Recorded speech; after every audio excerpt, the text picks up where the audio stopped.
Petr Kopecký zopakoval hned ve čtvrtek druhé vítězství, tak moc gratuluju.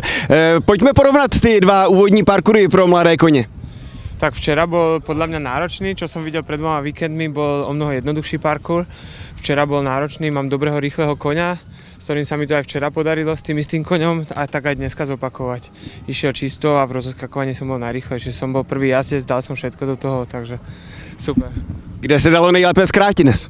Ja som od jednotky, tým, že ten koň je rýchly, tak ja som od jednotky vlastne cvalal a ani raz som nezobral späť. Ešte na posledný skok som spravil jeden cvalový menej, lebo som vedel, že budú určite, aj keď nebolo veľa jazdcov, tak určite sa nájde nejaký rýchly jazdec, tak som dal do toho všetko.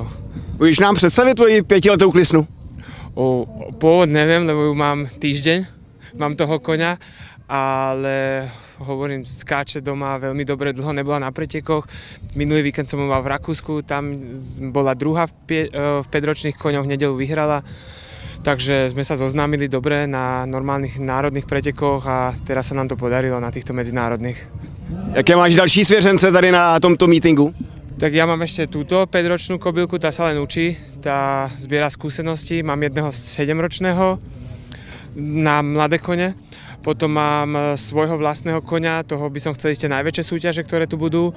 A mám ešte jedného na tie CSI 1 hviezdu na tie najväčšie súťaže, 1,30 m, 40. Tak přeji, ať se dál daří. Ďakujem.